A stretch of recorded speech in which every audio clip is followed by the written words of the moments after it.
Très clairement, la crise, on en parle énormément, énormément, mais quand on mène d'autres enquêtes sur la consommation, on se rend compte que finalement les gens ne vont pas changer leurs habitudes de consommation du tout au tout. Enfin, ce qui ressort des enquêtes de consommation, c'est qu'en gros, ils savent qu'ils sont en train d'une période de crise pour 10 ans.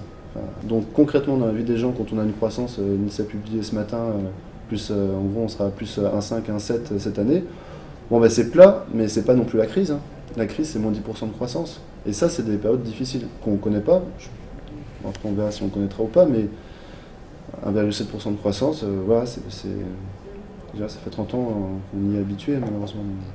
Combien de Français partiront en vacances cet hiver? Ça, je peux pas vous répondre à la question, puisque moi, j'ai uniquement fait une enquête sur les personnes qui partiront cet hiver. Ce que je disais en introduction.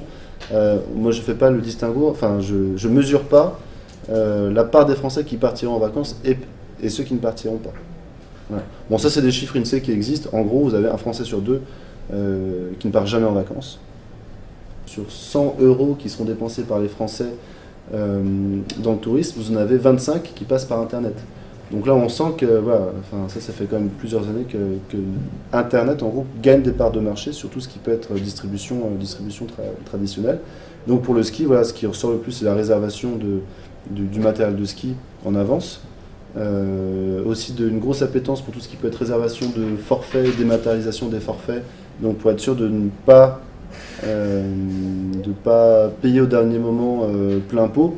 Il y a cette envie et ce besoin de réserver ses vacances plus en amont par rapport aux vacances d'hiver ou dans l'autre sens, par rapport aux vacances d'été. Aux vacances d'été, on a dans la tête des consommateurs l'idée que plus on réservera à la dernière minute, plus on pourra faire une bonne affaire. Ça, on l'a quand même moins sur les vacances d'hiver. Globalement, on voit que vous avez à peu près un tiers des Français qui partiront cet hiver en vacances, qui partiront au soleil, puis vous avez un autre tiers, parfois ce sont les mêmes, pas forcément, qui partiront au ski cet hiver. Ensuite, vous avez tout ce qui est hébergement gratuit, visite de famille ou d'amis, donc là pour un quart des Français. Donc là, ce sera aussi la possibilité pour eux de partir en vacances, de s'aérer, d'aller à la campagne, d'aller dans d'autres villes.